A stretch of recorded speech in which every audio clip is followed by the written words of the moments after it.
बरसते पानी में इतनी व्यवस्था करना थोड़ा कठिन होता है, पर मैं दया सिंह जी को बहुत बहुत धन्यवाद देता हूं कि इतनी व्यवस्था आपने बहुत अच्छी सुचारू रूप से करी है, इसके लिए साधुवाद। शिव कृपा से आप और हम सभी भगवान शंकर की पवित्र कथा का लाभ लेने के लिए बैठे और उसकी उदारता, उसकी कृपा, उसकी करुणा जब तक नहीं होती तब तक आप और हम एक क्षण भी भगवान की कथा का लाभ नहीं ले सकते। यदि हम भगवान शिव की पवित्र कथा तक पहुंचे हैं, हम भगवान शंकर की कथा का लाभ ले रहे हैं, हम भगवान शंकर की पवित्र शिव महापुराण तक या देवालय तक या शिवालय तक पहुंचे हैं, तो उसमें कहीं ना कहीं आपका हमारा भगवान शंकर से कोई पुराना संबंध होगा, शिव जी से कोई पुराना नाता रिश्ता रहा होगा। इसलिए इतनी बड़ी भिलाई में से आपको और हमको छांट कर भगवान ने यहां बिठाया है।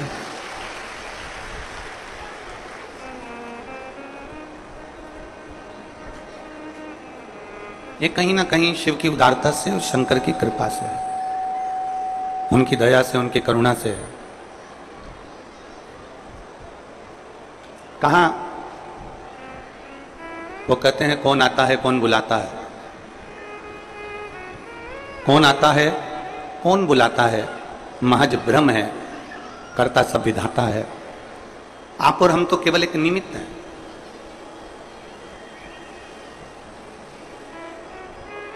इक्कीस 21,600 श्वास जो हमारे और आपके शरीर में चल रही है, 21,600 श्वास जो आपके और हमारे शरीर में नित्य चल रही है, ये 21,600 श्वास व्यर्थ गंवाने के लिए नहीं है। ये 21,600 श्वास परमात्मा के करीब में जाने के लिए, भगवान के नजदीक जाने के लिए। जितना मिला हमें समय, हम उस समय को व्यर्थ क्यों गंवाएं? हम अपने समय की कीमत को जाने, और हमारे समय की कीमत को जब हम जान गए तब हम परमात्मा के बिल्कुल नजदीक पहुंच जाएंगे। पहले एक अपनी बुद्धि में एक बात को बिठा लो, चाहे भगवान को पाना हो,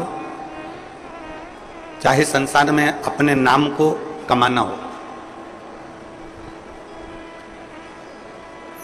भगवान को पाना हो चाहे अपने नाम को कमाना हो या अपने को उन्नति की सीढ़ी पर चढ़ना हो, इन सब में अपना कर्म प्रधान है।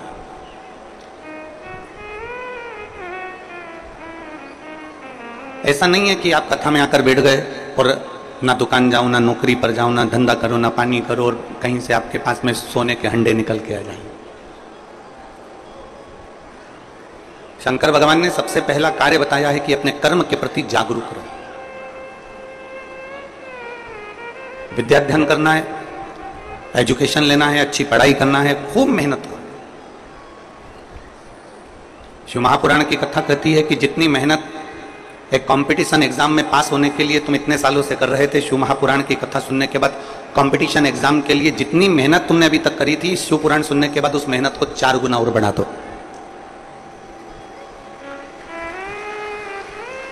अपनी मेहनत को 4 गुना और बढ़ाओ, रात दिन एक कर लो, और फिर शिव जी के मंदिर में एक बेलपत्र पर शहद लगाकर भगवान शंकर को चढ़ाकर फिर अपनी एग्जाम के लिए चले।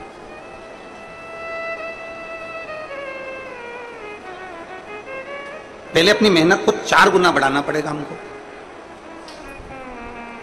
जब तक हम अपनी मेहनत को 4 गुना नहीं बढ़ाएंगे तब तक आगे नहीं बढ़ पाएंगे।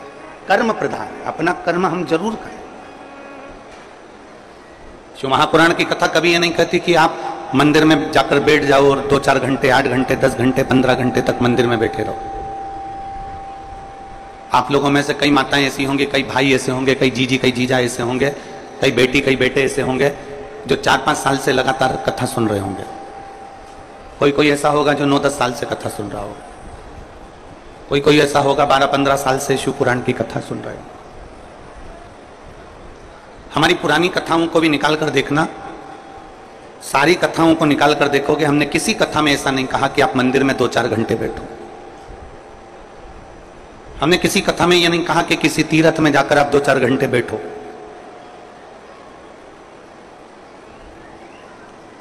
हम इतना जरूर कहे हैं कि अपनी मेहनत, अपनी लगन पूरी रखो।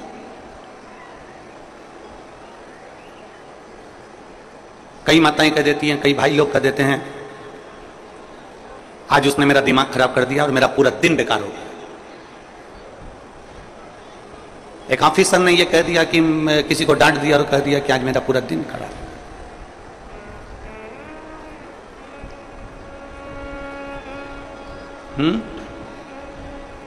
आवाज नहीं आ रही क्या?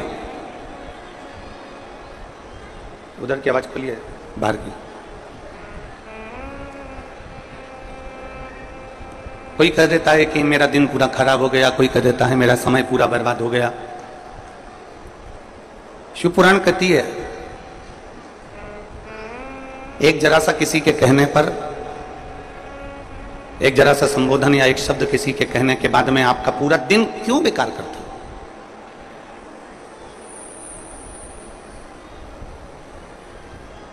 आप अपना समय क्यों बर्बाद करते हो? किसी ने अपशब्द कहा और आपका पूरा दिन बेकार हो जाए, किसी के कहने पर, किसी के ताना देने पर, किसी के गाली देने पर, किसी के आड़े टेढ़े बोलने पर आपका पूरा दिन बेकार हो जाए, वो श्रेष्ठ नहीं है। हर पल, हर घड़ी, हर क्षण भगवान शिव की विरल भक्ति को प्राप्त करिए, पर उसमें अपने कर्म के प्रति जागरूकता रखकर। और मैंने तेरे ही भरोसे बाबा, तेरे ही भरोसे हवा बिच उड़ती जावांगी बाबा डोर। मेहनत करते रहो, शिव का स्मरण करते रहो तो मंजिल के करीब पहुंच ही जाओ। हमने कुछ माताओं को देखा है, वो अपने बच्चे को जब सुलाती है ना तो गोदी में रखकर बार बार उसको थपथपाती है। बोलो आपने देखा है कि नहीं देखा? अरे बोलो तो जम के, थपथपाती। और जब अकेले में रहती है ना तो थोड़ा थोड़ा उसको भजन भी सुनाती है, सो जा बाबू सो जा, सो जा बाबू सो जा, सो जा बाबू सो जा, सो जा बाबू सो जा। अब बाबू तो सोए नहीं, आंख फाड़ के बैठा।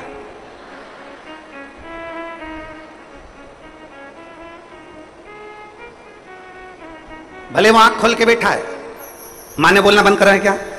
जम के बोलो जरा जल्दी से। नहीं, माँ ने फिर उसको पटका और पटका, सो जा बाबू सो जा, सो जा बाबू सो जा, सो जा बाबू सो जा। इतनी देर में वो गोदी में से नीचे उतर के माँ जाके बैठ गया। ले, फिर माँ ने पकड़ा उसको, फिर गोदी में लाई, फिर सो जा बाबू सो जा, सो जा बाबू सो जा। अब माँ एक शब्द पकड़ कर बैठी है, एक शब्द।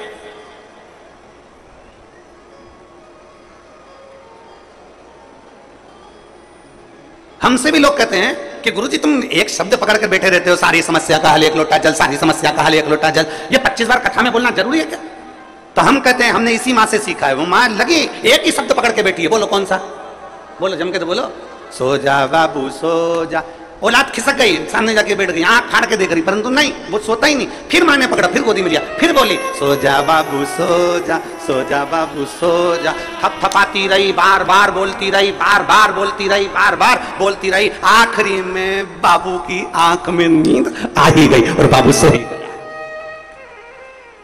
माँ ने थपथपाना नहीं छोड़ा, माँ ने एक शब्द को बोलना नहीं छोड़ा। उसी तरह तुम 25 बार बोलते रहो, 25 बार कथा सुनते रहो, 1000 बार कथा सुनते रहो, कभी तो ये मन रूपी बाबू शंकर के चरणों में जाकर विश्राम करेगा, कभी तो पहुंचेगा। इस मन को बार बार कथा तक लेकर जाओ, इस मन को बार बार शिव तक लेकर जाओ, कभी तो सुनेगा। हम बेटियां बेटे एक परीक्षा देते हैं ना, उस परीक्षा में अभी अभी हमने देखा था राजस्थान में कोटा में बहुत सारे बच्चे एजुकेशन ग्रहण करने के लिए जाते हैं, कोचिंग करने के लिए जाते हैं। कई कई बच्चे गांव के, कई बच्चे अन्य जगह के, रायपुर में, भिलाई में बड़े बड़े राजनांदगांव आदि का बड़े बड़े शहरों में लोग शिक्षा अध्ययन करने के लिए आते हैं। कोई राजस्थान पढ़ने जा रहा है, कोई दिल्ली पढ़ने जा रहा है, कोई पुणे पढ़ने जा रहा है, कोई रायपुर पढ़ने के लिए आ रहा है, कोई भिलाई पढ़ने के लिए आ रहा है। पढ़ते हैं, मेहनत करते हैं, और कई बार वो बच्चे उस कंपटीशन एग्जाम में नहीं निकल पाते तो वो सोचते हैं कि अब मेरी जिंदगी बेकार हो गई, मेरे मम्मी क्या कहेगी, मेरे पापा क्या कहेंगे। सीए का एग्जाम दे रही हूँ, इंजीनियर का एग्जाम दे रही हूँ, डॉक्टरी का एग्जाम दे रही हूँ, आईपीएस का एग्जाम दे रही हूँ, इसका एग्जाम दे रही हूँ, पर मेरा रिजल्ट अच्छा नहीं आ रहा, मेरे घर के लोग क्या कहेंगे। टूट जाती है वो अंदर से। बेटी हमारी टूट गई, बेटा हमारा अंदर से टूट गया। मैं उन बेटी बेटों से कहना चाहता हूं, नहीं, मां बार बार थपथपाती है, सो जा बाबू सो जा। एक बार एग्जाम दिया, नहीं हुआ, दूसरी बार अच्छी मेहनत से दो, दूसरी बार नहीं हुआ, तीसरी बार और अच्छी मेहनत से दो। हारना नहीं है। बच्चे की गोद में, बच्चे के नैन में, मां की गोद में बच्चे को नींद आती जरूर है, उसी तरह तुम भी प्रयास करते रहो, करते रहो, करते रहो, और अथक प्रयास जब करोगे और शंकर के भरोसे चलोगे तो निश्चित है कि उसमें जीत मिलेगी। इतनी जल्दी मरने का प्लान नहीं करना है। कई बच्चे सोच लेते हैं अब तो हम मर जाएं तो अच्छा, घर जाएंगे पापा कहेंगे कि तूने एग्जाम पास नहीं करी, तूने कंपटीशन एग्जाम नहीं करा। कई केस कोटा में देखने को मिलते हैं, राजस्थान में देखने को कहीं मिले, कई क्षेत्रों में देखने को मिले कि बच्चे एजुकेशन करने के लिए जा रहे हैं, कोचिंग करने जा रहे हैं, और कोचिंग में अच्छे नंबर से नहीं आते तो सुसाइड कर लेते। क्यों मरना?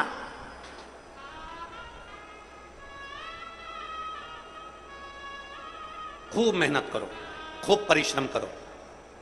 मेरे भोलेनाथ जी ने सबको परिश्रम से जोड़ा है।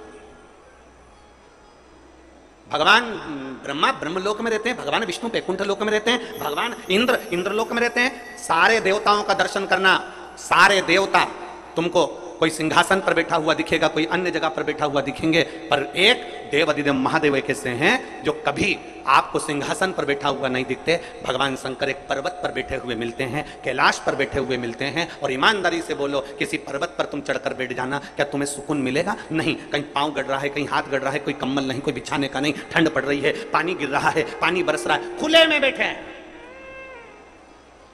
वैकुंठ में दरवाजे हो सकते हैं, ब्रह्मलोक में दरवाजे हो सकते हैं, इंद्रलोक में दरवाजे हो सकते हैं, सारे लोक में दरवाजे हो सकते हैं, पर शंकर जी के मंदिर में, शंकर के शिवालय में, शंकर जहां बैठते हैं कैलाश में, वहां दरवाजे नहीं। वो सीख देते हैं कि अपने कर्म से पीछे नहीं हटना, अपनी लगन से पीछे नहीं हटना। हम इतनी जल्दी हिम्मत कैसे हार गए? एक फैक्ट्री खोली, उसमें घाटा लग गया, दूसरी फैक्ट्री खोली, उसमें घाटा लग गया, तीसरी फैक्ट्री खोली, उसमें घाटा लग गया, कर्जे में लदालूम हो गए, इतना कर्जा हो गया, इतना कर्जा हो गया, इतना कर्जा हो गया, इतना कर्जा हो गया कि विचार करा कि अब तुम मर जाए तो अच्छा, प्राण छूट जाए तो अच्छा। अरे भाई, शिव महापुराण की कथा कहती है, यदि कर्जा हो भी गया है ना, शिव पुराण की कथा कहती है, कर्जा तुमने लिया है तो मेहनत भी तुम करो, और मेहनत करोगे तो ये निश्चित है कि वो कर्जा एक दिन चूक ही जाए। आपका परिश्रम। एक पत्र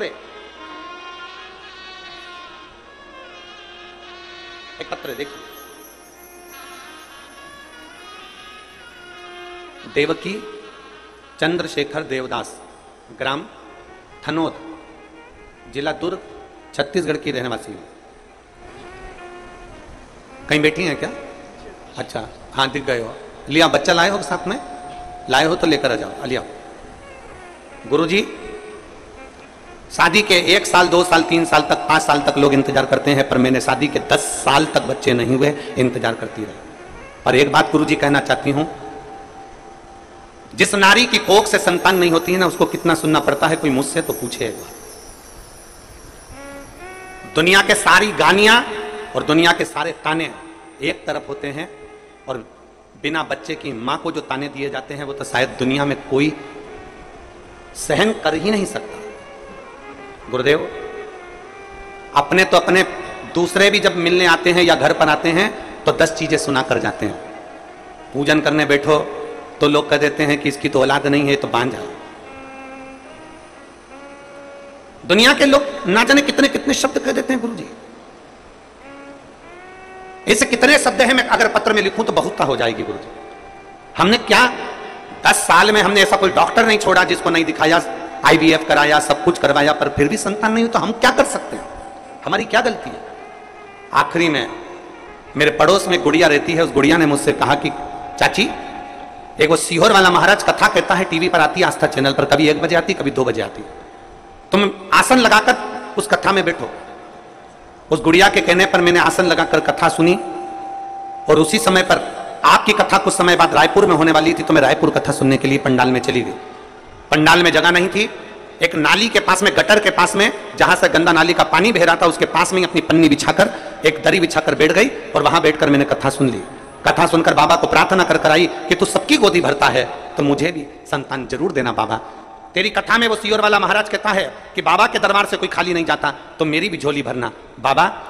मैं कथा सुनकर आ गई, और बाबा की ऐसी कृपा हुई, सफेद आंकड़े की जड़ का प्रयोग करा, पशुपति व्रत करा, 10 साल के बाद मुझे बने बाबा ने मुझे संतान दे दी, और मेरे माथे से कलंक मिटा दिया। 10 वर्ष के बाद मुझे संतान दी, और मेरे माथे से ये दुनिया के लोग जो ताना देते हैं, आप शब्द कहते हैं, ये कहेंगे, इनका कहना ही है, ये दुनिया के लोग हैं, ये कहेंगे, कहते रहेंगे, इनका कहना ही है।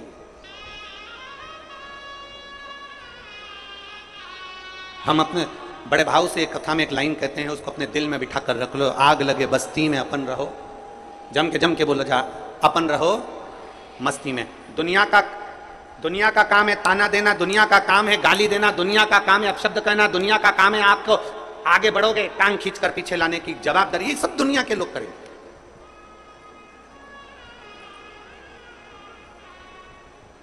कंपटीशन कहां पर नहीं है?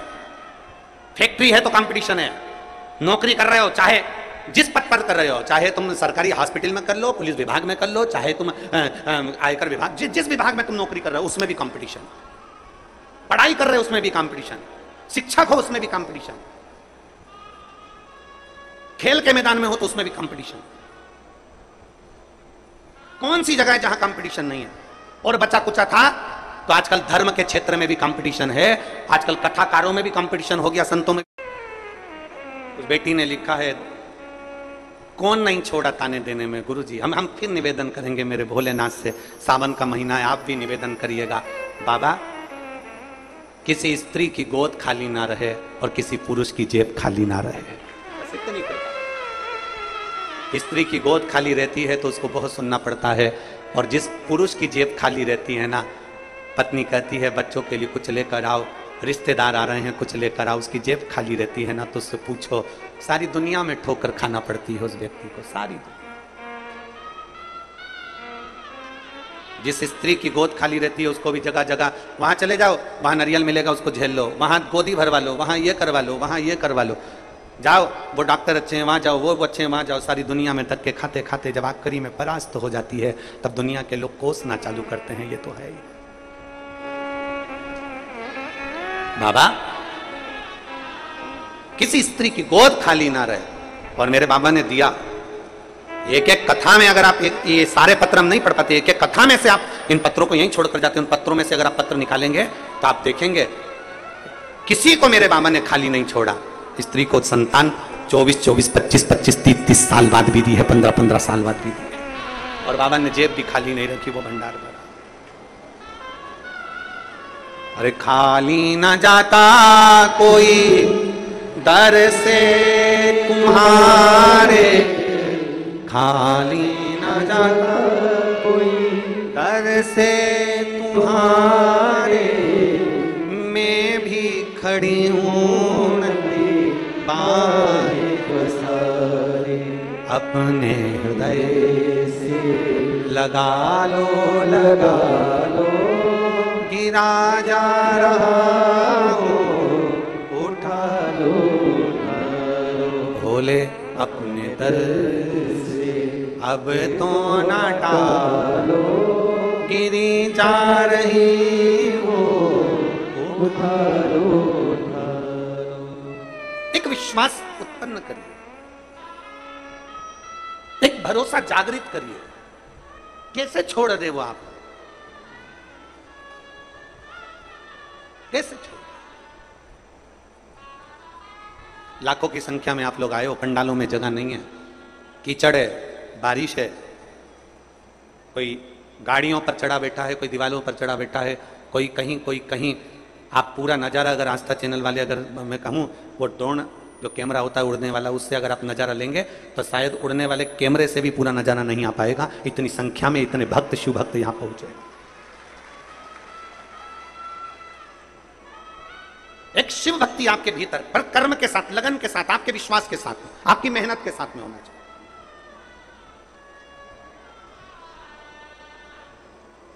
एक कथा आती है बड़ी बड़ी सुंदर, भगवान शिव और सती मैया। माता सती भगवान शिव के समझाने पर भी नहीं मानी और अपने पिता के घर चली गई।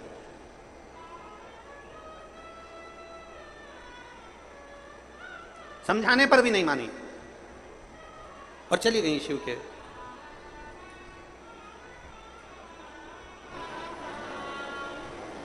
अब कम से कम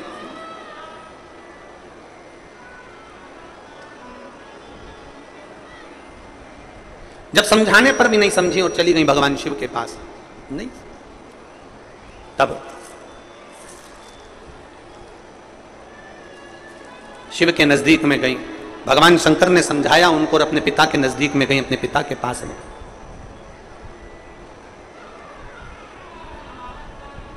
मां, केवल अकेली मां, सती माता की मैया माता प्रसूति केवल अकेली, जो अपनी बेटी से प्रेम से मिली है।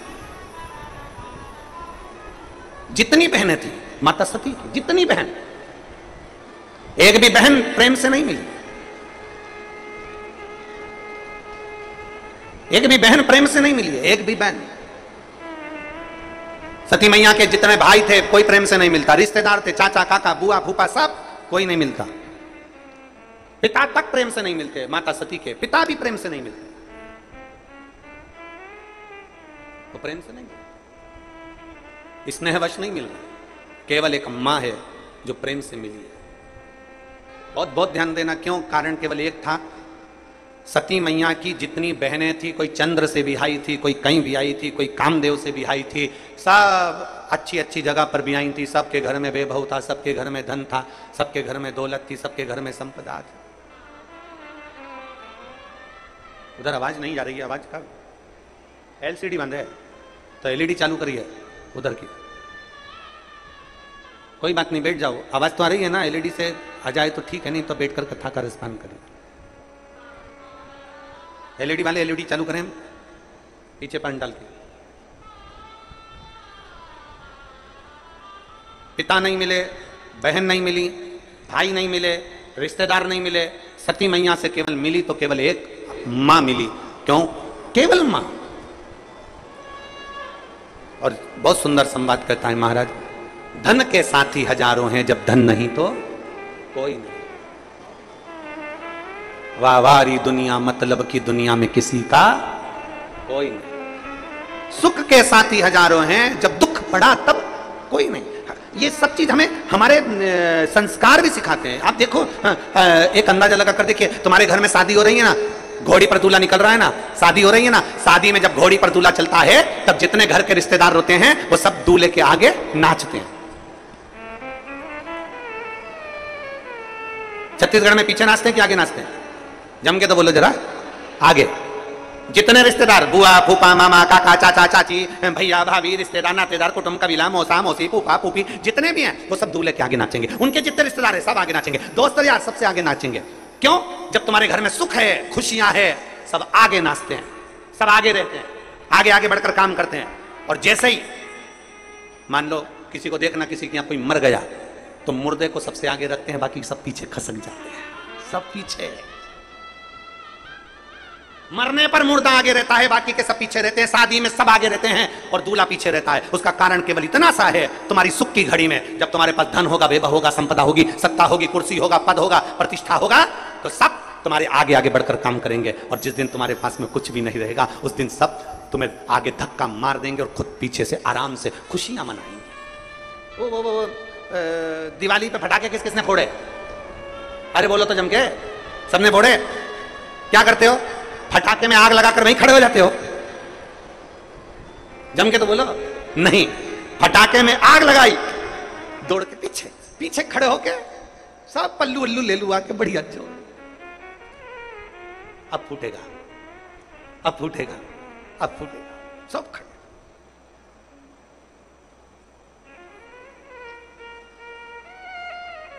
आग लगाई, पीछे जाकर खड़े हो गए, फटाके के फूटने का इंतजार कर रहे हो, इंतजार कर रहे हैं। ऐसे कई दुनिया में लोग हैं जो तुम्हारे घर में, परिवार में, रिश्तों में, अपनों में, धर्म में, समाज में, संप्रदाय में कई ऐसे लोग हैं जो आग लगाकर फटाके में दूर खड़े होकर इंतजार करते हैं कि अब फूटेगा, अब फूटेगा।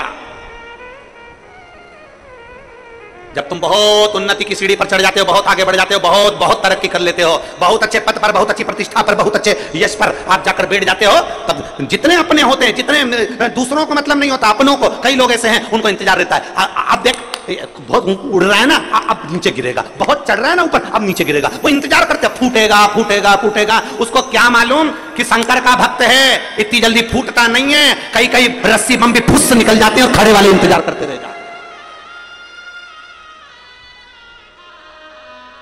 मालूम नहीं है कि शिव का भक्त है, शंकर का उपासक है, एक लोटा जल चढ़ाने वाला है, शिव को रिझाने वाला। बम फूटने का इंतजार सब करते करते करते कई कई बम ऐसा भी होता है कि फुस्सी निकल जाता है, फूटता ही नहीं, सब इंतजार करते हैं, फूटेगा फूटेगा फूटेगा फूटेगा फूटेगा, सब इंतजार कर रहे हैं। 50 रुपए का बम, 60 रुपए का बम, फूटेगा फूटेगा फूटेगा, फूटा ही नहीं। क्यों? जो भगवान के आश्रित होकर जीता है और जिसने अपने कर्म को मेहनत के साथ जोड़कर उन्नति की सीढ़ी पर जो चढ़ा होता है ना, हल्के फुल्के नहीं, जो मेहनत कर कर चढ़ता है ना, वो इतनी जल्दी गिरता नहीं है। उसको कितना भी गिराने का प्रयास कर लिया जाए, लगन से आगे बढ़िए। खड़े होकर तो बहुत इंतजार करेंगे लोग, बात फूटेगा फूटेगा फूटेगा ना, हम उसके आश्रित होकर चलेंगे, आश्रित। और जब हम उसके आश्रित होकर चलेंगे, उस बेटी ने लिखा है, कौन नहीं छोड़ा ताने देने में। गुरुजी, हम फिर निवेदन करेंगे मेरे भोलेनाथ से, सावन का महीना है, आप भी निवेदन करिएगा, बाबा किसी स्त्री की गोद खाली ना रहे और किसी पुरुष की जेब खाली ना रहे।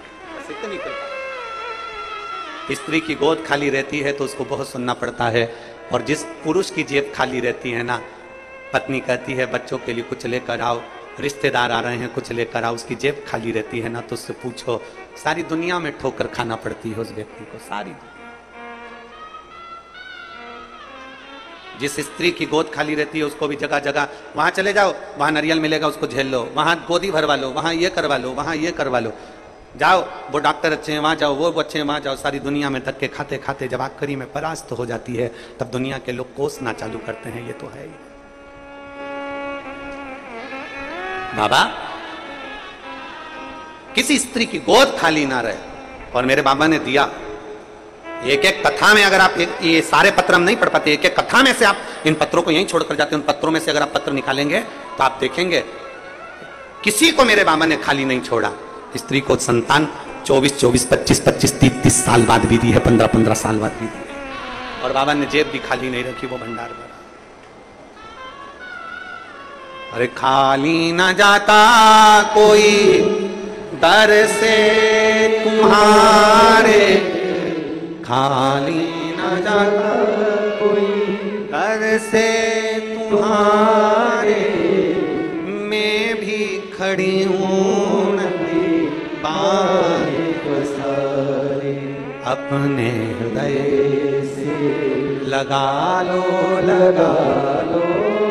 गिरा जा रहा हो, उठा लो भोले अपने दर से, अब तो ना टालो, गिरी जा रही हो, उठा लो।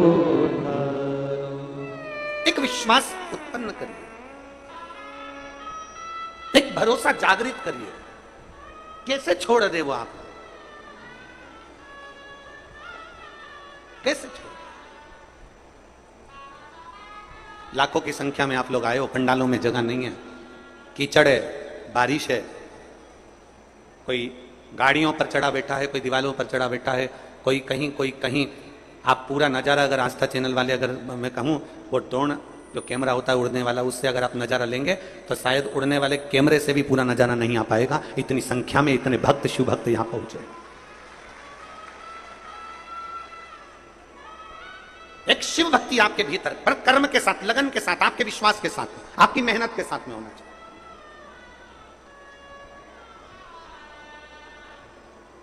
एक कथा आती है बड़ी बड़ी सुंदर, भगवान शिव और सती मैया। माता सती भगवान शिव के समझाने पर भी नहीं मानी और अपने पिता के घर चली गई।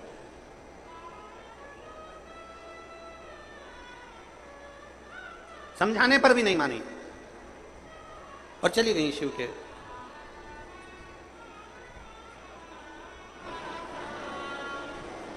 अब कम से कम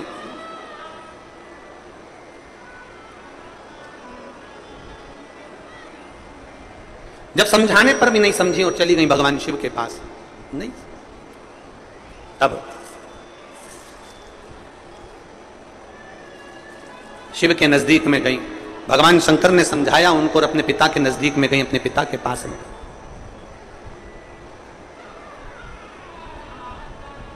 मां, केवल अकेली मां, सती माता की मैया माता प्रसूति केवल अकेली, जो अपनी बेटी से प्रेम से मिली है। जितनी बहनें थी माता सती की, जितनी बहन, एक भी बहन प्रेम से नहीं मिली। एक भी बहन प्रेम से नहीं मिली है, एक भी बहन। सती मैया के जितने भाई थे कोई प्रेम से नहीं मिलता, रिश्तेदार थे, चाचा काका बुआ फूफा सब, कोई नहीं मिलता। पिता तक प्रेम से नहीं मिलते, माता सती के पिता भी प्रेम से नहीं मिलते, तो प्रेम से नहीं मिलते, स्नेहवश नहीं मिल रहा। केवल एक मां है जो प्रेम से मिली है। बहुत बहुत ध्यान देना, क्यों? कारण केवल एक था। सती मैया की जितनी बहनें थी, कोई चंद्र से बिहाई थी, कोई कहीं बिहाई थी, कोई कामदेव से बिहाई थी, सब अच्छी अच्छी जगह पर बिहाई थी। सबके घर में वैभव था, सबके घर में धन था, सबके घर में दौलत थी, सबके घर में संपदा थी। उधर आवाज नहीं जा रही है, आवाज का एलसीडी बंद है तो एलईडी चालू करी है उधर की। कोई बात नहीं, बैठ जाओ। आवाज तो आ रही है ना, एलईडी से आ जाए तो ठीक है, नहीं तो बैठकर कथा का रसपान करें। एलईडी वाले एलईडी चालू करें पीछे पंडाल के। पिता नहीं मिले, बहन नहीं मिली, भाई नहीं मिले, रिश्तेदार नहीं मिले, सती मैया से केवल मिली तो केवल एक मां मिली। क्यों? केवल मां। और बहुत सुंदर संवाद करता है महाराज, धन के साथी हजारों हैं, जब धन नहीं तो कोई नहीं। वाहवारी दुनिया, मतलब की दुनिया में किसी का कोई नहीं। सुख के साथी हजारों हैं, जब दुख पड़ा तब कोई नहीं। ये सब चीज हमें हमारे संस्कार भी सिखाते हैं। आप देखो, एक अंदाजा लगा कर देखिए, तुम्हारे घर में शादी हो रही है ना, घोड़ी पर दूल्हा निकल रहा है ना, शादी हो रही है ना, शादी में जब घोड़ी पर दूल्हा चलता है तब जितने घर के रिश्तेदार होते हैं वो सब दूल्हे के आगे नाचते हैं। छत्तीसगढ़ में पीछे नाचते हैं कि आगे नाचते हैं? जम के तो बोलो जरा, आगे। जितने रिश्तेदार, बुआ फूफा मामा काका चाचा चाची भैया भाभी रिश्तेदार नातेदार कुटुंब कबीला मौसा मौसी फूफा फूफी जितने भी हैं वो सब दूल्हे के आगे नाचेंगे। उनके जितने रिश्तेदार हैं सब आगे नाचेंगे, दोस्त यार सबसे आगे नाचेंगे। क्यों? जब तुम्हारे घर में सुख है, खुशियां है, सब आगे नाचते हैं, सब आगे रहते हैं, आगे आगे बढ़कर काम करते हैं। और जैसे ही मान लो किसी को देखना, किसी के यहां कोई मर गया तो मुर्दे को सबसे आगे रखते हैं, बाकी सब पीछे खसक जाते हैं, सब पीछे। मरने पर मुर्दा आगे रहता है, बाकी के सब पीछे रहते हैं। शादी में सब आगे रहते हैं और दूल्हा पीछे रहता है। उसका कारण केवल इतना सा है, तुम्हारी सुख की घड़ी में जब तुम्हारे पास धन होगा, वैभव होगा, संपदा होगी, सत्ता होगी, कुर्सी होगा, पद होगा, प्रतिष्ठा होगा, तो सब तुम्हारे आगे आगे बढ़कर काम करेंगे। और जिस दिन तुम्हारे पास में कुछ भी नहीं रहेगा, उस दिन सब तुम्हें आगे धक्का मार देंगे और खुद पीछे से आराम से खुशियां मनाएंगे।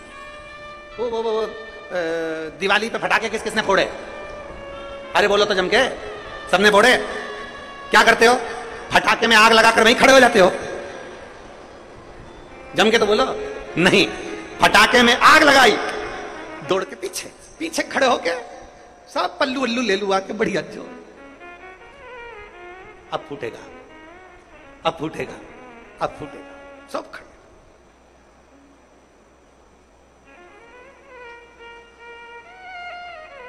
आग लगाई, पीछे जाकर खड़े हो गए, फटाके के फूटने का इंतजार कर रहे हो, इंतजार कर रहे हैं।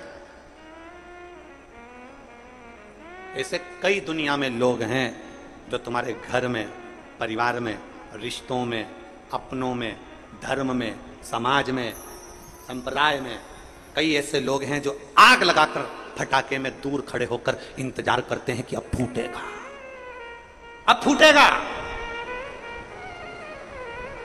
जब तुम बहुत उन्नति की सीढ़ी पर चढ़ जाते हो, बहुत आगे बढ़ जाते हो, बहुत बहुत तरक्की कर लेते हो, बहुत अच्छे पद पर, बहुत अच्छी प्रतिष्ठा पर, बहुत अच्छे यश पर आप जाकर बैठ जाते हो, तब जितने अपने होते हैं, जितने दूसरों को मतलब नहीं होता, अपनों को, कई लोग ऐसे हैं उनको इंतजार रहता है। अब देख बहुत उड़ रहा है ना, अब नीचे गिरेगा, बहुत चढ़ रहा है ना ऊपर, अब नीचे गिरेगा, वो इंतजार करते फूटेगा फूटेगा फूटेगा। उसको क्या मालूम कि शंकर का भक्त है, इतनी जल्दी फूटता नहीं है, कई कई रस्सी बम भी फुस निकल जाते हैं, खड़े वाले इंतजार करते रह जाते। मालूम नहीं है कि शिव का भक्त है, शंकर का उपासक है, एक लोटा जल चढ़ाने वाला है, शिव को रिझाने वाला। बम फूटने का इंतजार सब करते करते करते कई कई बम ऐसा भी होता है कि फुस्सी निकल जाता है, फूटता ही नहीं, सब इंतजार करते हैं फूटेगा फूटेगा फूटेगा फूटेगा फूटेगा, सब इंतजार कर रहे हैं। 50 रुपए का बम, 60 रुपए का बम, फूटेगा फूटेगा फूटेगा, फूटा ही नहीं। क्यों? जो भगवान के आश्रित होकर जीता है और जिसने अपने कर्म को मेहनत के साथ जोड़कर उन्नति की सीढ़ी पर जो चढ़ा होता है ना, हल्के फुल्के नहीं, जो मेहनत कर कर चढ़ता है ना, वो इतनी जल्दी गिरता नहीं है। उसको कितना भी गिराने का प्रयास कर लिया जाए, लगन से आगे बढ़िए। खड़े होकर तो बहुत इंतजार करेंगे लोग, बात फूटेगा फूटेगा फूटेगा ना, हम उसके आश्रित होकर चलेंगे, आश्रित। और जब हम उसके आश्रित होकर चलेंगे तो जिंदगी का एक पत्र देखिए,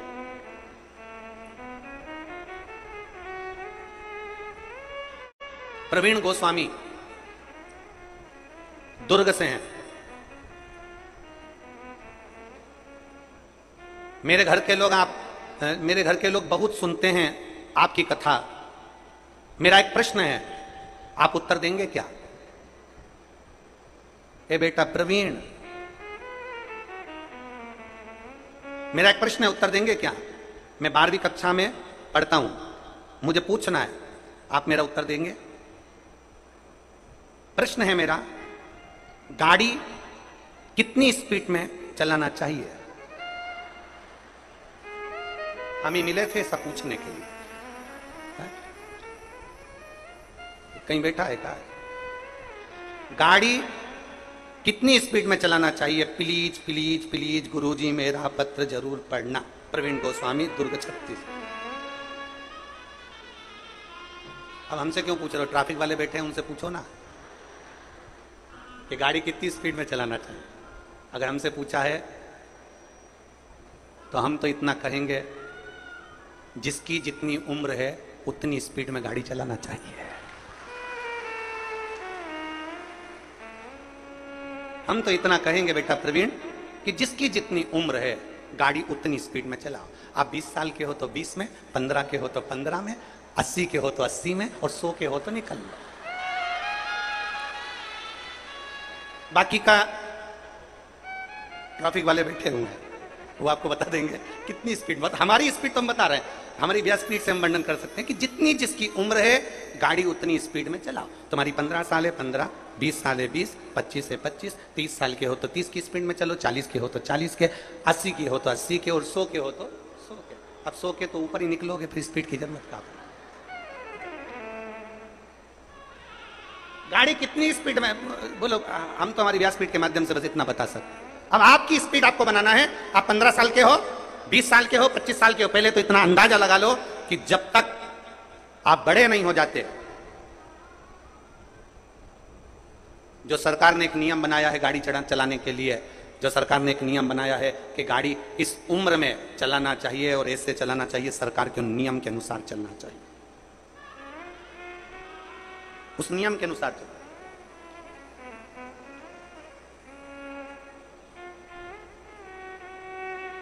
शिव कथा कह रही है, भगवान शंकर का चरित्र कह रहा है। शिव पर आश्रित हो जाओ, शंकर पर आश्रित होकर, भगवान देवादिदेव महादेव पर आश्रित होकर जब हम भगवान शिव की अविरल भक्ति को धारण करते हैं तो शिव तत्व की प्राप्ति हमको होती ही होती है।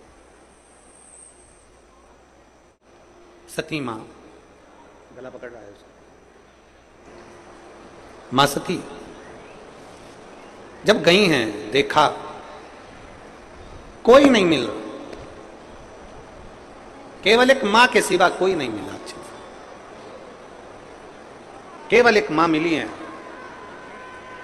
धन संपदा पैसा दौलत रहती है तो सब प्रेम से मिलते हैं। जब धन संपदा नहीं रहता, पैसा नहीं रहता, दौलत नहीं रहती, सत्ता नहीं रहती, तब कोई प्रेम से नहीं मिलता। क्योंकि संसार थोड़ा धन का मीत है। सती मैया को भगवान शिव ने कह दिया था कि तुम वहां जा तो रही हो, पर याद रखो तुम्हारा इतना सम्मान नहीं होगा, क्योंकि मैं जानता हूं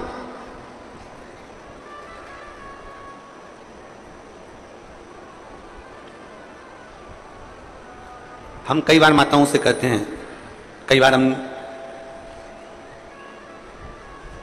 कथाओं में वर्णन करते हैं, आप किसी को कुछ नहीं दे सकते। मान लो आपके पास देने के लिए कुछ भी नहीं है, नहीं है आपके पास में बहुत सारी दौलत, नहीं है आपके पास में इतना धन, नहीं है आपके पास में कोई वस्त्र, कोई आभूषण, कोई सामान, नहीं दे सकते ना आप किसी को कुछ भी। शिव महापुराण की कथा कहती है कम से कम चेहरे की प्रसन्नता तो दीजिए, स्माइल तो दीजिए, थोड़ा सा मुस्कुराहट तो दीजिए। ये तो है ना अपने पास में,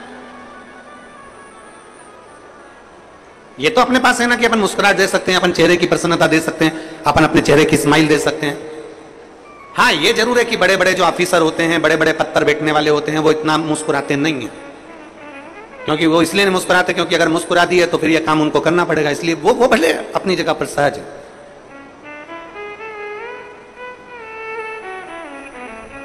पर शिव कथा कर रही है, भगवान शंकर का संवाद कर रहा है, शिव महापुराण की कथा कर रही है, भगवान शंकर का चरित्र कर रहा है। आप कुछ नहीं दे सकते, प्रसन्नता दीजिए। हम तो यहां तक कहते हैं कि दुनिया के लोग अन्नदान कर रहे हैं, वस्त्र दान कर रहे हैं, कन्यादान कर रहे हैं, मुद्रा दान कर रहे हैं, स्वर्ण दान कर रहे हैं, कोई वस्त्र दान कर रहा है। हम आपसे निवेदन करेंगे, आपके पास में कुछ नहीं है तो भगवान शंकर का नाम श्री शिवाय नमस्तुभ्यम का दान भी करना प्रारंभ करिए। ये मंत्र का दान करिए, ये स्तुति का दान करिए, पंचाक्षर मंत्र दीजिए, नमः शिवाय, षडाक्षर मंत्र दीजिए, ओम नमः शिवाय।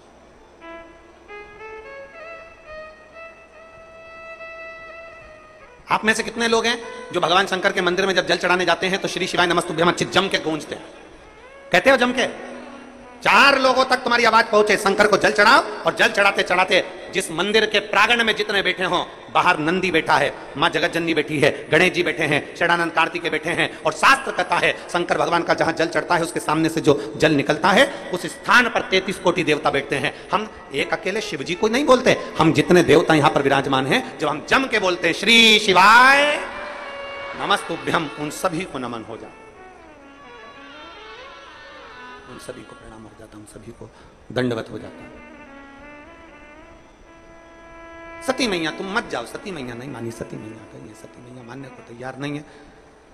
माता सती मानती नहीं, गई, अपमान हो गया, शरीर त्याग दिया, शरीर छूट गया।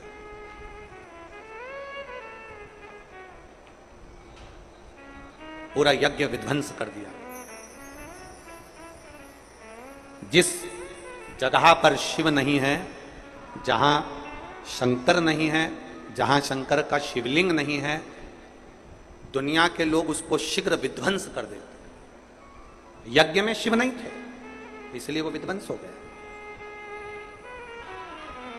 कितनी भी बड़ी बीमारी हो, कितना बड़ा भी रोग है, कैंसर जैसी बीमारी से जूझ रहे हो, किडनी लीवर तक अगर खराब हो गया है तो शंकर का गुणगान करिए। 1 लोटा जल शिव जी पे चढ़ाकर उसका आचमन करना। एक पत्र है, देखिए,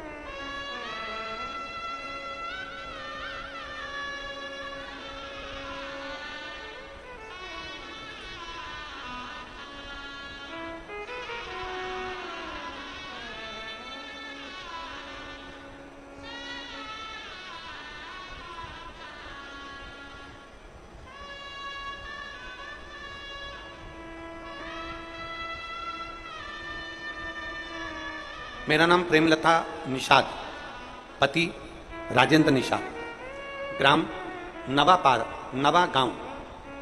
कहीं बैठी हो तो हाथ हिला सकती हैं, आप ही हैं, ऐसा हाथ हिला। आइए एक बेलपत्र लेकर चले जाओ, जाओ आ जाओ। मेरा नाम प्रेमलता निषाद है, पति राजेंद्र निषाद है, गांव नवा गांव। मैं गुरुजी शिव जी को चढ़ाएगा 1 लोटे जल का क्या वर्णन करूं, मैं वर्णन नहीं कर सकता। बेटी को तकलीफ हो गई,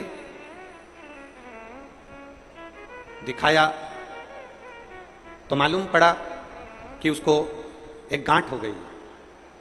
अब ऐसी स्थिति में करें तो करें क्या?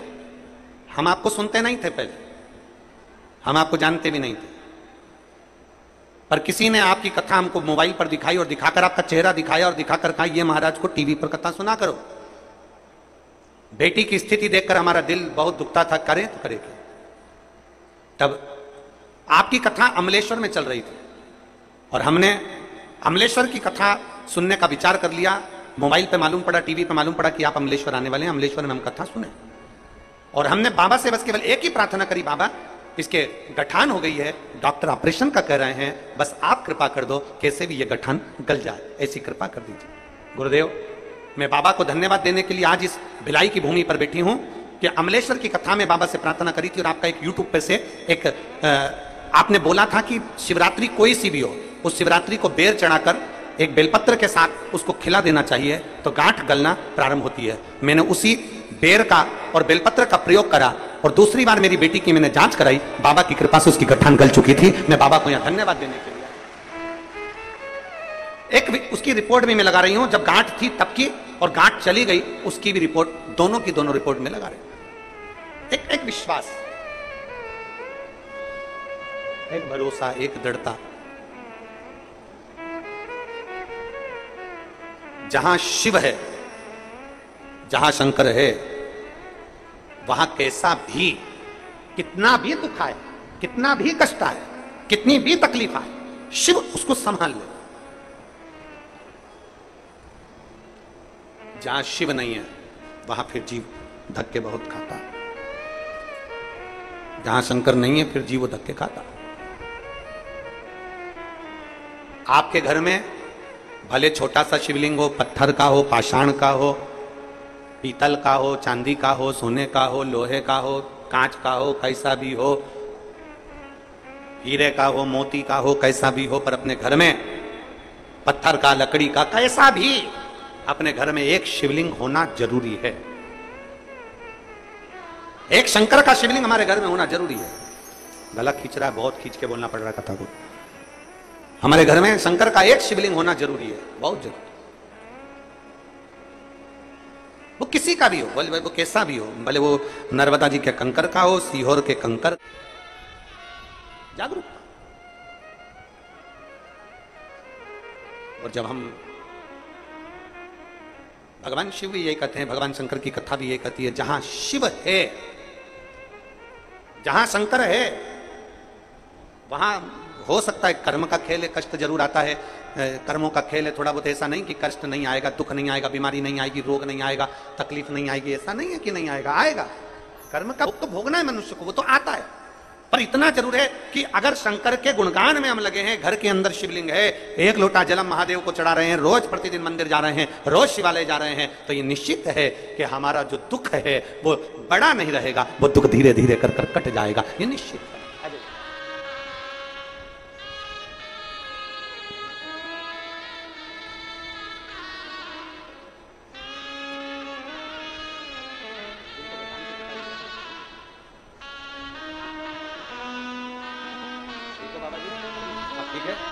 ठीक है पूरा। अब बाबा ने कृपा करी है और पूरी गठानें गल चुकी हैं और बड़ा जो रोग बताया था वो भी समाप्त हुआ है। एक बार जोरदार ताली बजाएं।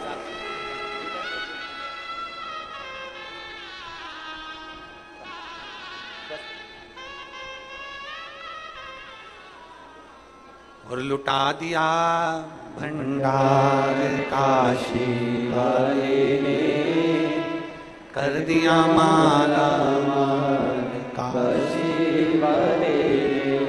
हम उस पर आश्रित हो जाएं, हम उसके भरोसे हो जाएं, उसकी दृढ़ता हम धारण कर लें, उसके भरोसे उसकी दृढ़ता में हम रहें, उसके आश्रित होकर हम रहें। सती मैया गई, जलकर भस्म हो गई, और माता सती जब जलकर भस्म हुई, हिमालय राज के घर में पार्वती के नाम से विख्यात हो गई। देवऋषि नारद ने उनको ज्ञान उपदेश दिया।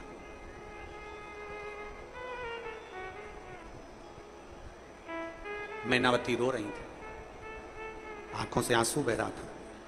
कि मेरी बेटी का भाग्य, नारद जी बता रहे हैं बेटी का भाग्य। और नारद जी भाग्य बताते बताते कहते हैं कि इसको जो पति मिलेगा अड़भंगधारी मिलेगा, भस्मीधारी मिलेगा, जटाजूट बांधने वाला, भस्म लगाने वाला, भस्मी धारण करने वाला। अरे भस्म का मतलब समझो तो कि भस्म है क्या? कागज जला राख हो गया, कपड़ा जला राख हो गया, जो चीज जलती है वो राख हो जाती है। अब राख को कोई राख को आग लगा के बताओ तो क्या होगा? अरे बताओ तो जम के। भस्म में आग लगाओगे तो भस्म ही रहेगी।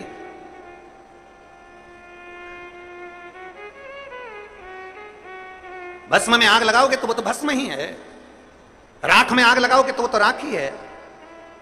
भगवान शिव की कथा कर रही है, मैंने अपने तन पर भस्म लपेट कर रखी है। उसका कारण केवल इतना सा है, जो बर्तन मांजने में काम आती हो, जो भस्म दूसरी जगह पड़ी रहती हो, जिस राख का कोई मूल्य नहीं है, जिस राख की कोई कीमत नहीं है, शिव कहते हैं वो राख मैंने अपने शरीर पर धारण कर कर उसकी भी कीमत बढ़ा दी है। अर्थात शास्त्र कहता है छोटे से छोटा, शास्त्र कह रहा है छोटे से छोटा, बहुत छोटा, बहुत छोटा, जो कोई जिसकी कोई कीमत लोग ना जाने, जिसको लोग व्यर्थ समझते हैं, किसी काम का नहीं। और फिर निवेदन आप सबसे, जितने भिलाई की इस पवित्र भूमि से कथा सुन रहे हैं, जितने छत्तीसगढ़ की पावन धरा से कथा सुन रहे हैं, जितने आस्था चैनल के माध्यम से, फेसबुक यूट्यूब के माध्यम से कथा सुन रहे हैं, उन सबसे निवेदन करूंगा, कभी यह मत सोचना कि आप बहुत छोटे हो, कभी यह मत सोचना कि आप बहुत गरीब हो, कभी यह मत सोचना कि आप कुछ नहीं कर सकते, कभी यह मत सोचना कि आप बहुत छोटे हो, मेरी कोई कीमत ही नहीं है। जिसकी कोई कीमत नहीं होती, अगर वो शंकर पर एक लोटा जल चढ़ाने लगे तो वो भी कीमत वाला हो जाता है, वो भी कीमत वाला हो जाता है। अगर एक लोटा जल देवादित्य महादेव को चढ़ता रहे तो उसकी भी कीमत हो जाती है। पार्वती जी का भाग्य बता दिया कि ये पार्वती, इसको जो पति मिलेगा अड़भंग मिलेगा, जटाजूट वाला, भस्मी रमाने वाला। बस इतना निवेदन जरूर है। भगवान ने शरीर पूरा दिया है, भगवान ने शरीर पूरा दिया है तो राम राम भी पूरी करा करो। शरीर पूरा दिया है तो भजन भी पूरा किया करो। शरीर पूरा दिया है तो भक्ति भी पूरी किया करो। आदि भक्ति हमारे सनातन धर्म की पहचान नहीं है। आदि भक्ति हमारे सनातन धर्म की पहचान नहीं है। आधा राम राम हमारी सनातन धर्म की पहचान नहीं है। शरीर पूरा दिया, हाथ पूरे दिए तो राम राम भी दोनों हाथ जोड़कर करना चाहिए। ये सनातन धर्म का नियम है, ये सनातन धर्म की पहचान है। एक हाथ से राम राम करना, एक हाथ से राम बोलना, या एक हाथ का प्रयोग भगवान की भक्ति में करना श्रेष्ठता नहीं है। एक हाथ का प्रयोग दूसरे धर्म में होता है, एक हाथ का प्रयोग दूसरे धर्म में होता है। हमारे सनातन धर्म में एक हाथ का प्रयोग नहीं होता, हमारे सनातन धर्म में दो हाथ का प्रयोग होता है। राम राम साहब, हमारे सनातन धर्म में दो हाथ का प्रयोग होता है। हर हर महादेव। हमारे सनातन धर्म में दो हाथों से नमन किया जाता है, प्रणाम किया जाता है। ये दूसरे धर्म की सभ्यता है, ये दूसरे धर्म का नियम है। जो एक हाथ से प्रणाम कर ले, एक हाथ से कुछ भी कर ले। हमारे सनातन धर्म में एक हाथ का प्रयोग नहीं, दो हाथ का प्रयोग है। पर आजकल ना जाने कौन सा नियम लेकर आ गए, मम्मी पापा के पांव भी पड़ेंगे तो एक हाथ से। ये एक हाथ हमारे सनातन धर्म की पहचान ही नहीं है। हमारे सनातन धर्म की तो पहचान दो हाथ है ना। जब भी, और निवेदन करूंगा, आप जब भी किसी से बात करें, राम राम करें, प्रणाम करें, एक हाथ से नहीं, हाथ जोड़ कर करें। ये भारतीय सभ्यता, संस्कृति और मेरे भारत की निशानी है। एक हाथ से प्रणाम नहीं।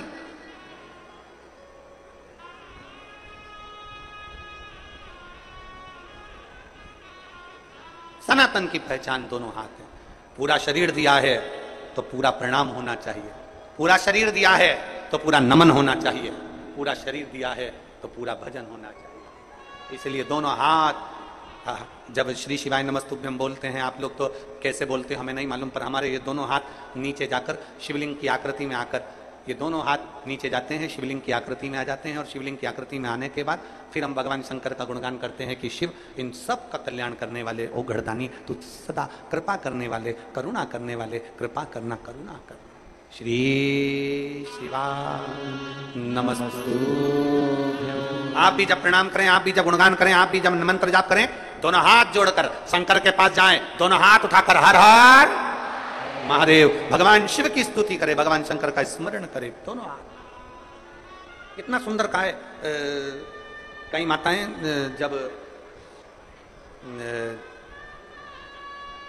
माताएं जब जल चढ़ाती हैं तो एक हाथ से तो जल चढ़ाती रहती है, दूसरे हाथ से भगवान को घसती रहती है। शिव महापुराण की कथा कहती है पहले जल चढ़ा लो, फिर थोड़ा सा घस लो दोनों हाथों से, फिर वापस जल चढ़ा लो। दोनों हाथों का प्रयोग करिए, दोनों हाथों का प्रयोग करिए।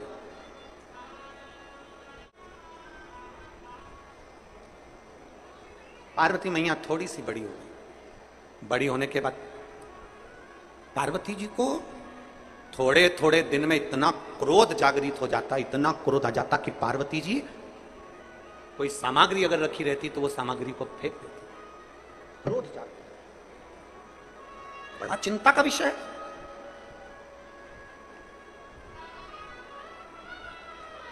छोटा सा बच्चा, छोटा सा बेटा, छोटी सी बेटी अगर गुस्सा कर रही है, क्रोध कर रही है, आप समझा रहे हो, ज्ञान दे रहे हो, बता रहे हो, उसके बाद भी अगर बच्चा क्रोध में कमी नहीं कर रहा, चिड़चिड़ प्रवृत्ति में कमी नहीं कर रहा, समझ लेना ये तुम्हारा आज का क्रोध नहीं है, इसके पूर्व जन्म में इसका कोई पूर्व का जो जन्म होगा उस जन्म में कोई ऐसा कर्म हुआ होगा जिसके कारण इस बेटा बेटी में, इस बच्चे में, इस व्यक्ति में क्रोध समाहित हो गया।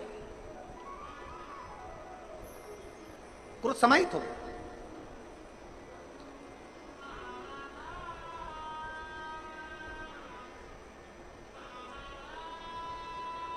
महाराज वो धतूरा देखा है आप लोगों ने? जम के बोलो जरा, देखा है सबने? धतूरा, धतूरे में पीछे जो डंडी होती है वो थोड़ी सी मुड़ी होती है, हल्की सी मुड़ी होगी डंडी, हल्की सी मुड़ी हुई डंडी। जो प्रसंग आप और हम श्रवण कर रहे हैं वही प्रसंग यहां चल रहा है। ये धतूरा जैसे देखिए। अब ये धतूरा, धतूरे की जो डंडी है, ये डंडी एकदम सीधी नहीं रहती है। डंडी हमेशा, कोई भी धतूरा होगा, धतूरे की डंडी थोड़ी सी मुड़ी हुई होगी, थोड़ी सी मुड़ी रहती है। प्रत्येक धतूरे की डंडी मुड़ी रहती है। अब आप अपने बच्चों को समझा रहे हो, इसका क्रोध कम नहीं हो रहा, मैंने समझा दिया, ज्ञान दे दिया, पिताजी ने समझाया, दादा समझाया, दादी समझाई, अपने घर के संस्कार अच्छे हैं, अपने घर में कोई गुस्सा करने वाला नहीं है, अपने घर में सब प्रेम करने वाले हैं, सब आदर करने वाले हैं, सब सत्कार करने वाले हैं। उसके बाद भी अगर बच्चे क्रोध में डूबे हुए हैं तो ये इनके इस जन्म का नहीं है, ये उस जन्म का है। जैसे माता पार्वती जी, पार्वती जी छोटी सी अवस्था धारण करती है, 5 वर्ष की अवस्था में माता पार्वती जी आती हैं। हर थोड़े दिन में माता पार्वती जी को क्रोध आ जाता है, इतना तेज क्रोध आता है माता पार्वती, जो सामान हाथ में आया वो फेंक दे। इतना क्रोध मां का, माना जगत जननी हो, मां दुर्गा हो, भवानी हो, अष्टभुजा धात्री हो, पर मां जब एक बड़ी हो जाओ तब क्रोध करो तो चल जा, पर छोटी सी अवस्था में क्रोध आ, एक चिंता का विषय पड़ गया। हिमालय राज की रातों की नींद उड़ गई, मां मैनावती की रातों की नींद उड़ गई। हमारी बेटी पार्वती को हुआ क्या है, थोड़े दिन अच्छी रहती है, 2-4 दिन अच्छी रहती है, 2-4 दिन में क्रोध कर जाती है, इतना क्रोध करती है कि वस्तु फेंक देती है। इतना क्रोध मां पार्वती का, बड़ा चिंता का विषय पड़ गया। बड़ा आज हिमालय राज का मन बड़ा दुखी था। हिमालय राज जी मन दुखी था तो हिमालय राज आज अपने नगर से बाहर निकल गए। बाहर निकले, थोड़ा सा मन को थोड़ा सा संभालने के लिए बाहर निकले, मन को संभाल। बड़े दुखी थे हिमालय राज, आज बड़े दुखी चल दिए, मन दुखी था। कई बार बच्चों का चिड़चिड़पन देखकर, कई बार बच्चों की हालत देखकर, बच्चों का क्रोध देखकर मां की तो आदत हो जाती है। मां तो रोज घर में रहती है, 24 घंटे रहती है, तो माता को तो मालूम है कि बच्चे की स्थिति क्या है, बच्चा क्या कर रहा है, बच्चे की स्थिति क्या है, बच्चा क्यों चिड़चिड़ कर रहा है, मां को मालूम है। पर पिता ऑफिस जाने वाला, पिता नौकरी करने वाला, पिता दुकान पर रहने वाला, संडे के दिन घर पर रहा, मंडे के दिन घर पर रहा, छुट्टी वाले दिन घर पर रहा, जिस दिन वो घर पर रहता है और बच्चों की ऐसी हालत देखता है, चिड़चिड़पन देखता है, गुस्सा देखता है, क्रोध देखता है, तो पिता को क्रोध आ जाता है। पिता का मन दुखता है, पिता का हृदय दुखता है, पिता का दिल रोता है कि मेरे घर में मेरी पत्नी अच्छी है, हमारे संस्कार अच्छे हैं, मेरे माता पिता अच्छे हैं, मेरे भाई बंधु अच्छे हैं, फिर ये बच्चों में ये गुण कहां से आ रहा है? स्कूल अच्छा है, टीचर अच्छे हैं, फिर बच्चों में ये चिड़चिड़पन कहां से आ रहा है, ये गुस्सा कहां से, ये कहां से आया? आज हिमालय राज के नैनों में जल भर गया। मेरी बेटी पार्वती, और मेरी बेटी पार्वती जी की ये दशा, मेरी बेटी पार्वती की ये दशा, नैनों में जल भर गया। हिमालय राज बाहर निकल गए, आज भवन से बाहर निकले हिमालय।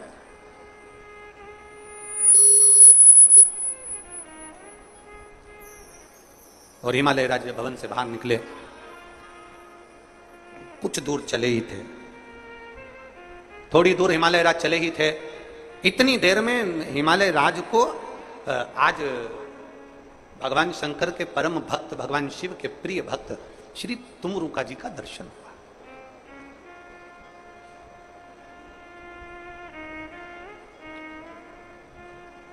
ये बड़ी सुंदर कथा है, जरा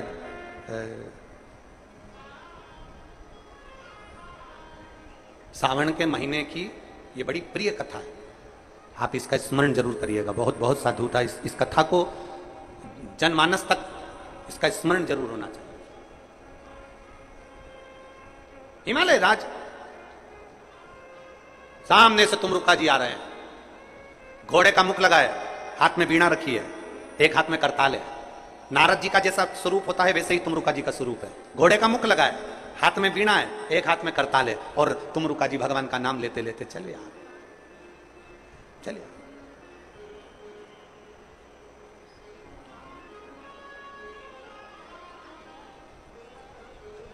हिमालय राज ने जो तुमरुका जी को देखा,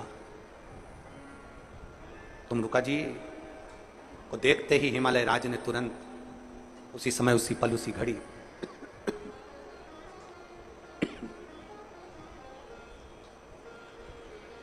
तुमरुका जी को देखते ही हिमालय राज ने उसी पल, उसी घड़ी प्रणाम किया। तुमरुका जी ने हिमालय राज के चेहरे की दशा देखी और दशा देखकर पूछा, हिमालय राज आज आपका चेहरा मुरझाया हुआ है।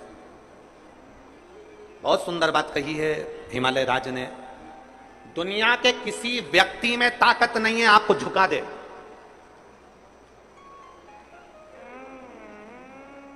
दुनिया में कोई ऐसा पैदा नहीं हुआ जो आपको तोड़ दे। दुनिया में ऐसा कोई पैदा नहीं हुआ जो आपको झुका दे, आपको तोड़ दे। व्यक्ति झुकता है और टूटता है तो अपने घर से टूटता है, नहीं तो दुनिया में किसी की सामर्थ्यता नहीं। कोई कितनी भी गाली दे, कोई नहीं झुक सकता। कोई कितने भी तानी दे, कोई नहीं झुक सकता। सबसे ज्यादा व्यक्ति टूटता है तो अपने घर से टूटता है, सबसे ज्यादा झुकता है तो अपने घर से झुकता है। दिन भर घर के लोग बैठकर अगर टॉर्चर करेंगे, दिन भर घर के लोग बोले जाएंगे, बोले जाएंगे, बोले जाएंगे, उसने ऐसा कर दिया, उसने वैसा कर दिया, उसने ऐसा कर दिया, उसने वैसा कर दिया, तो घर में रहने वाला व्यक्ति सबसे ज्यादा टूटता है। बच्चे ऐसा, बच्चे वैसा, पत्नी ऐसी, परिवार ऐसा, कहीं पत्नी टॉर्चर कर रही, कहीं बच्चे टॉर्चर कर रहे, कहीं भाई टॉर्चर कर रहा, कहीं बहन टॉर्चर करे, कहीं माता पिता टॉर्चर करें, कहीं बंधु भाई टॉर्चर करे, कहीं रिश्तेदार टॉर्चर करें, तब व्यक्ति टूटता है। दूसरे में दम नहीं कि तुमको तोड़ दे, दूसरे की सामर्थ्यता नहीं कि तुम्हें झुका दे। घर के लोग जब बार बार करते हैं तो फिर झुकना पड़ता है। किसी के भीतर वो सामर्थ्यता नहीं है। हिमालय राज जैसे शिखर को, हिमालय राज जैसे पर्वत को, हिमालय राज जैसे राजा को, जो हिमालय का भी राजा है, पर्वतों का भी राजा है, उसको कोई दूसरा नहीं तोड़ पाया। घर के बच्चों की दशा देखकर, बार बार स्मरण देखकर टूट गया। एक बाप दुनिया में शेर है, एक पिता सारी दुनिया में राज्य करना जानता है, भले एक पान की दुकान चलाता हो, भले पानी का काम करता हो, चाहे एक साइकिल पर कपड़ा सामान बेचता हो, पर उसमें वो बल है कि वो दुनिया से लड़ सकता है। पर जब वो घर में आता है ना, और घर में पत्नी, बच्चे और परिवार मुंह फुला कर रहते हैं, उनके चेहरे की दशा अच्छी नहीं रहती ना, वो दुनिया से जीत सकता है पर घर में आके हार जाता है। एक व्यक्ति घर में आकर हार जाता है। और मेरा निवेदन है घर के बच्चों को, मेरा निवेदन है घर की पत्नी को, घर में रहने वाली मेरी माताओं को, मेरी बेटियों को, मेरी जीजियों को, मेरा निवेदन है मेरे घर के बेटा बेटियों को, तुम्हारा बाप, तुम्हारा पिता जब दिन भर थक कर काम कर कर जब अपने घर में आए ना, तुम्हारा चेहरा मुसद्दी लाल जैसा मत करो, तुम्हारा चेहरा प्रसन्न होना चाहिए, तुम्हारे चेहरे पर खुशी होना चाहिए, तुम्हारे चेहरे पर खुशी होना चाहिए, प्रसन्नता होना चाहिए, तुम्हारा चेहरा मुरझाया हुआ नहीं होना चाहिए। बेटी की दशा देखी, बाप रो देता है, बेटे की दशा देखी, बाप रो देता है, पत्नी का दशा देखी, बाप रो देता है, घर के लोगों की दशा देखी, बाप रो देता है, उसके चेहरे की प्रसन्नता चली जाती है।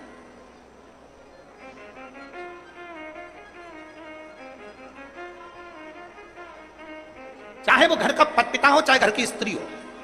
घर की नारी भी एक ऐसी है, सबसे भिड़ लेगी, सबसे लड़ लेगी, सबसे झगड़ लेगी, अच्छे अच्छे को जवाब देकर आ जाएगी, और वक्त पड़ गया तो दो चार धर के भी आ जाएगी, वक्त पड़ गया तो दो चार धर के भी आ जाएगी घर की स्त्री। पर घर में पति पत्नी को सम्मान ना करे तो एक दिन औलाद भी अपनी मां का सम्मान नहीं करते हैं, फिर एक दिन औलाद भी सम्मान नहीं। हिमालय राज की आंख में जल भरा। पूछा, तुमरुका जी ने पूछा, आज आपके चेहरे की दशा क्या है? आज आपके चेहरे की ये दशा क्यों है?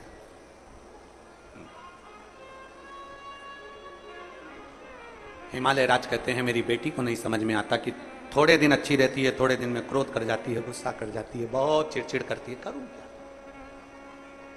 तुमरुका जी ने कहा, देवऋषि नारद ने आपकी बेटी की पत्रिका बनाई, भाग्य बनाया, बताया, क्या बताया? कि बेटी अच्छी है, भाग्य अच्छा है, सब कुछ अच्छा है। फिर ये बेटी को तकलीफ क्या है?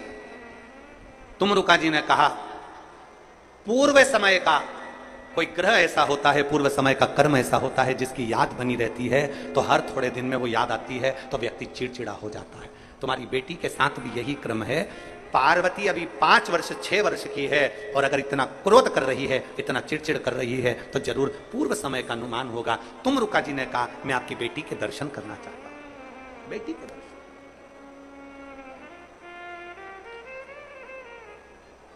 चलिए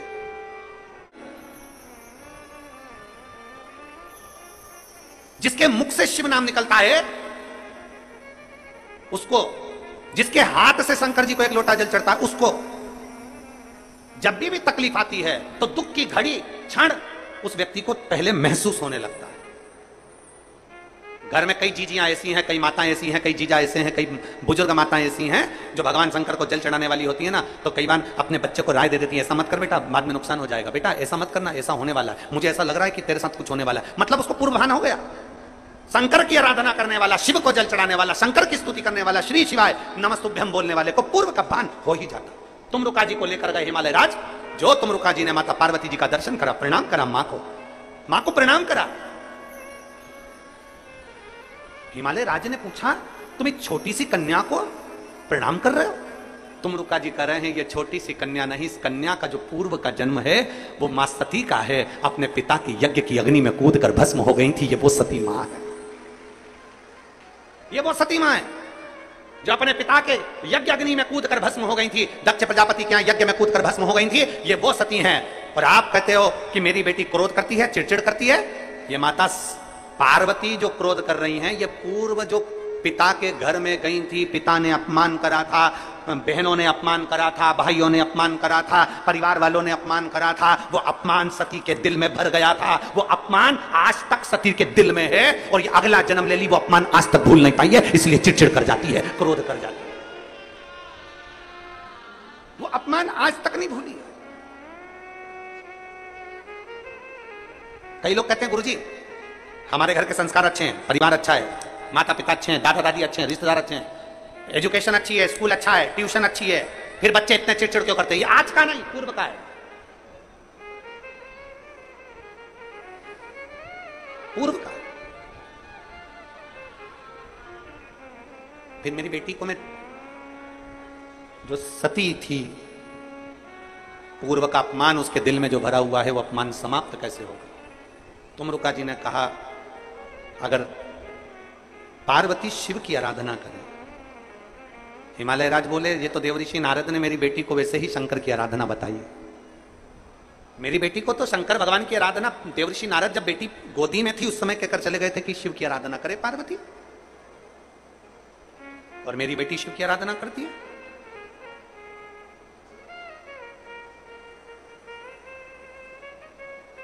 अगर तुम्हारी बेटी शिव की आराधना करे और आराधना करते करते करते करते करते करते श्रावण का महीना आ जाए, और श्रावण के महीने में अगर मान लो भूल से भी शिवरात्रि पड़ जाए, भूलवश भी शिवरात्रि पड़ जाए, और यदि प्रथम पहर के पूजन में पार्वती अगर एक शिव की आराधना करते करते भगवान शंकर के नाम को पुकारती हुई शिव की पूजन कर ले, शिव की पूजन आराधना कर ले, भूलवश भी श्रावण के महीने की शिवरात्रि पर भूलवश भी अगर पूजन कर ले, तो फिर वो पार्वती जो पूर्व का, उसका अंदर जो सती के समय का अपमान भरा हुआ था, वो सब भूलवश भूल जाएगी और पार्वती शंकर की आराधना में इतनी डूब जाएगी कि शिव उसको दर्शन देने के लिए आ ही जाए। हमसे कई लोग पूछते हैं, महाराज जी आप ये पूजन कराते हो ऑनलाइन, इसमें 21 गेहूं के दाने बता देते हो, कहीं काली मिर्ची बता देते हो, कहीं काली तिल बता देते हो, लाल फूल बता देते हो, ये आप भगवान शंकर की पूजन में ये सब सामग्री बता देते हो, धतूरा बता देते हो, बेलपत्र की इतने नग चढ़ाना है, ये काम करना। एक एक चीज, एक एक शब्द पुराणों में से कहीं ना कहीं से उस कथा में से लिए गए हैं, उस कथा के अनुसार आपको वर्णित किया जाए। एक धतूरा, उस धतूरे को भी आपको कहा शिवरात्रि के दिन, फिर निवेदन करूंगा, जिस जिस घर में बच्चे चिड़चिड़ कर रहे हो, बहुएं चिड़चिड़ कर रही हो, परिवार में कहीं क्लेश बना हुआ है, जब आप 2 अगस्त को शाम को 7 बजे शंकर भगवान का शिवलिंग बनाकर ऑनलाइन बैठो पूजन करने के लिए, आपके नगर के कोई पंडित, कोई ब्राह्मण, कोई गुरुजन आपके साथ बैठे हो, वो पूजन करा रहे हो, और अगर कोई ना मिले तो आप स्वयं टीवी के माध्यम से, मोबाइल के माध्यम से जब ऑनलाइन पूजन कर रहे होगे, उस जगह पर आपकी पूजन की सामग्री में लिखा है एक, जम के बोलो, धतूरा, एक धतूरा लिखा है। इस धतूरे के पीछे के भाग में, क्योंकि ये जो सोमवार से सोमवार तक का सावन आया है, ये 72 वर्ष के बाद आया, आपको कल कथा में कहा था। इसके पीछे के भाग में यदि पीला चंदन लगाकर, अग्रभाग में लाल चंदन लगाकर आप जिस समय पर पूजन करेंगे, और धतूरा चढ़ाने का समय आए, उस समय पर जब आप समर्पित करेंगे, तो ये भाव से समर्पित करें कि हमारे घर में जो क्लेश है वो समाप्त करें भोलेनाथ, और श्री शिवाय नमस्तुभ्यम बोलकर वो धतूरा भगवान देवादिदेव महादेव को समर्पित करिए। उसका फल फिर हमें बताना कि उसका फायदा मिला कि नहीं मिला। एक धतूरा, एक बेलपत्र का भी फल, एक लोटे जल का भी फल, ये जो सोमवार से सोमवार तक का जो सावन है, इसका एक बूंद जल का भी महत्व शिव महापुराण की कथा करते।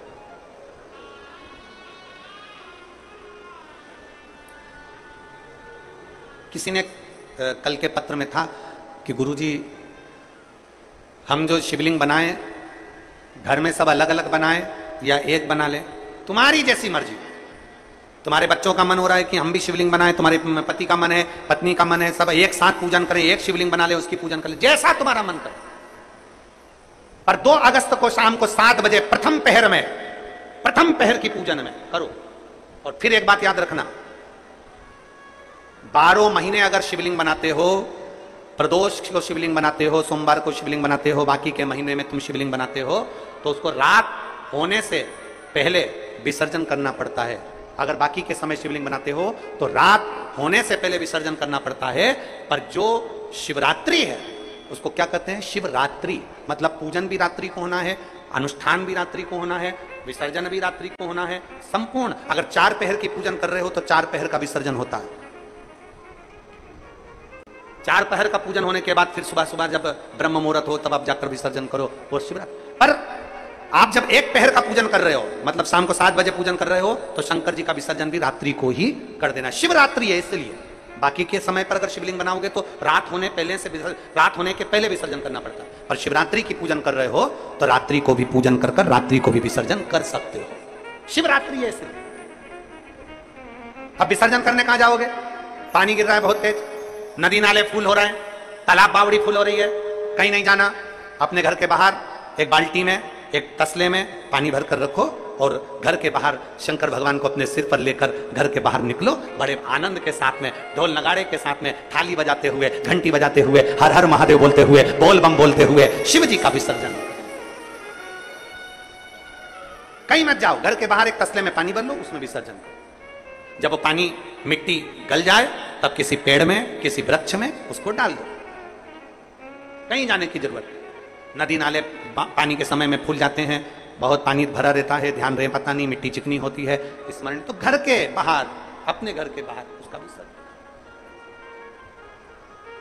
और शंभु शरणे पड़े मांगू घड़ी रे, दुख का दया करीन दर्शन। हिमालय राज से कह दिया तुमरुका जी ने, अनुष्ठान पूजन करे, मां पार्वती शिव की आराधना करे। मेरे छोटे छोटे बच्चों से निवेदन है, बेटा बेटियों से निवेदन है, सब भगवान शंकर का भजन करो, शिव की स्तुति करो। चले, पार्वती जी ने, सावन का महीना आया, शिवरात्रि का समय था, प्रथम पहर की पूजन कर। जिस प्रथम पहर की पूजन 2 अगस्त को शाम को 7 बजे अपन ऑनलाइन करेंगे, वो प्रथम पहर की पूजन माता पार्वती जी कर रही हैं। और करते से माता पार्वती जी को भगवान शंकर ने दर्शन दे दिया और दर्शन देकर कहा, पार्वती तू अब चिंता ना कर, तू मेरी ही शरण में आई, मेरी है और मेरी ही शरण में आई, क्यों चिंता कर। और अब सौंप दिया इस जीवन का सब भार तुम्हारे हाथों, हे हार तुम्हारे हाथों में और जीत तुम्हारे हाथों। शिव स्तुति में डूब गई पार्वती मैया। समय आता है भगवान माता पार्वती जी और भगवान शंकर का जो मंगल विवाह हुआ था, भगवान शिव और पार्वती जी के मंगल विवाह के अनुकूल उनके घर में सुंदर गणेश जी महाराज का प्रागट्य होता है। जोरदार ताली बजाकर गणेश जी महाराज का प्रागट्य देखिए।